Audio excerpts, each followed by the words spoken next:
എല്ലാവർക്കും സുഖാണെന്ന് വിശ്വസിക്കുന്നു.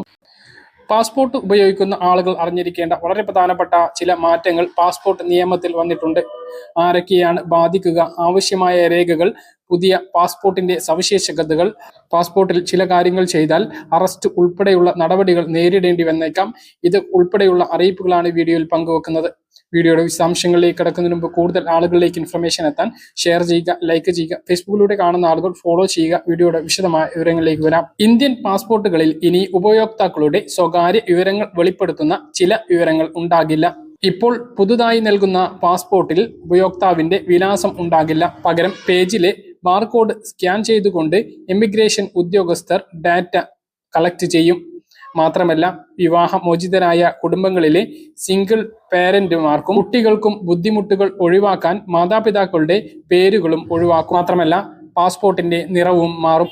നയതന്ത്രജ്ഞർക്ക് ചുവപ്പ് പാസ്പോർട്ടും സർക്കാർ ജീവനക്കാർക്ക് വെള്ള പാസ്പോർട്ടും സാധാരണ പൗരന്മാർക്ക് നീല നിറത്തിലുള്ള പാസ്പോർട്ടും ആയിരിക്കും ഇനി ഉണ്ടാകുക. ഏതാനും ദിവസങ്ങൾക്ക് മുമ്പ് വിദേശകാര്യ മന്ത്രാലയം 1967 പാസ്പോർട്ട് നിയമത്തിലെ സെക്ഷൻ 24 ഭേദഗതികൾ ഔദ്യോഗികമായി പ്രഖ്യാപിച്ചു. ജനനതീയതി പരിശോധനയ്ക്ക് ആവശ്യമായ രേഖകളിൽ മാറ്റം വരുത്തി. ഔദ്യോഗിക ഗസറ്റിൽ പ്രസിദ്ധീകരിക്കുന്ന തീയതി മുതൽ മാറ്റങ്ങൾ പ്രാബല്യത്തിൽ വരും. 2023 ഒക്ടോബർ 1 അതിനുശേഷമോ ജനിച്ചവരെയാണ് ഈ മാറ്റങ്ങൾ പ്രധാനമായും ബാധിക്കുന്നത്. പാസ്പോർട്ടിന് അപേക്ഷിക്കുമ്പോൾ ഇനി മുതൽ ജനന സർട്ടിഫിക്കറ്റ് മാത്രമേ തെളിവായി സ്വീകരിക്കുകയുള്ളൂ.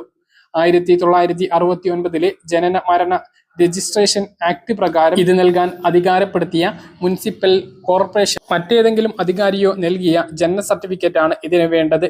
എന്നിരുന്നാലും 2023 ഒക്ടോബർ 1 മുമ്പ് ജനിച്ചവർക്ക് ഇതിനായി ഇനി പറയുന്ന 7 രേഖകളിൽ ഏതെങ്കിലും ഒന്ന് സമർപ്പിക്കാവുന്നതാണ്. അതിൽ ഒന്നാമത്തേത് അവസാനമായി പഠിച്ച സ്കൂളിലെ ട്രാൻസ്ഫർ സർട്ടിഫിക്കറ്റ്, രണ്ടാമത്തേത് ജനന തീയതി തെളിയിക്കുന്ന സ്കൂൾ സർട്ടിഫിക്കറ്റ്, മൂന്നാമത്തേത് പാൻ കാർഡ്, നാലാമത്തേത് സർക്കാർ ജീവനക്കാരനാണ് എങ്കിൽ സർവീസ് രേഖ, വിരമിച്ച ജീവനക്കാരനാണ് എങ്കിൽ വിരമിക്കൽ രേഖ സമർപ്പിക്കാം. അഞ്ചാമതായി driving licence, 6 voter ID card, 7 LICയിൽ നിന്നോ പൊതുമേഖലാ സ്ഥാപനങ്ങളിൽ നിന്നോ ഉള്ള ഇൻഷുറൻസ് രേഖ. പാസ്പോർട്ടുമായി അറിഞ്ഞിരിക്കേണ്ട മറ്റ് ചില കാര്യങ്ങൾ കൂടിയുണ്ട്. ശ്രദ്ധിക്കേണ്ട മറ്റൊരു പ്രധാനപ്പെട്ട കാര്യം, പാസ്പോർട്ട് എങ്ങനെ കൈകാര്യം ചെയ്യണം എന്ന കാര്യത്തിൽ വ്യക്തമായ മാർഗനിർദ്ദേശങ്ങളുണ്ട്. എന്നാൽ പലപ്പോഴും അറിഞ്ഞോ അറിയാതെയോ ഇത് പല ആളുകളും ലംഘിക്കാറുണ്ട്. ഏത് തരത്തിലായാലും ഇത് ലംഘിക്കുന്നത് നിയമപരമായി കുറ്റകരമാണ്.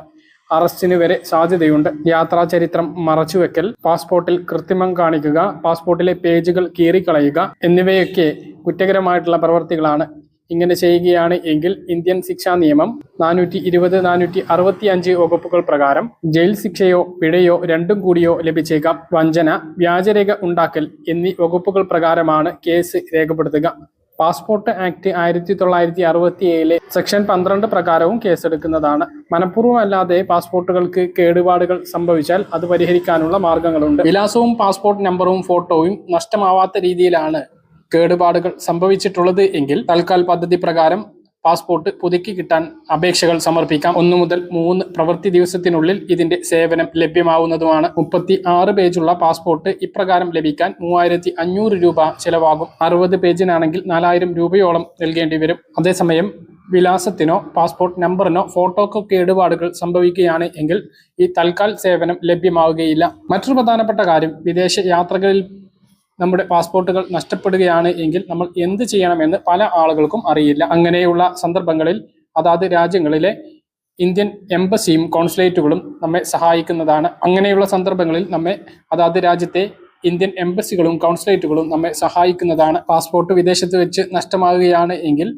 ഒരു എമർജൻസി സർട്ടിഫിക്കറ്റ് നേടുന്നതിന് വേണ്ടി ഇന്ത്യൻ എംബസിയെ സമീപിക്കാൻ കഴിയും. അപ്പോൾ ഈ കാര്യങ്ങൾ പാസ്പോർട്ടുള്ള ആളുകളെല്ലാം അറിഞ്ഞിരിക്കേണ്ടതാണ്. പറഞ്ഞ കാര്യങ്ങൾ കൃത്യമായിട്ട് മനസ്സിലാണെന്ന് കരുതുന്നു. ഇതുപോലുള്ള ഇൻഫർമേഷൻ ലഭിക്കാൻ ചാനൽ സബ്സ്ക്രൈബ് ചെയ്യുക, ബെൽ ഐക്കൺ എനേബിൾ ചെയ്ത് വെക്കുക. മറ്റൊരു വീഡിയോയുമായി നമുക്ക് വീണ്ടും കാണാം. ദൂരേക്ക് ബൈ.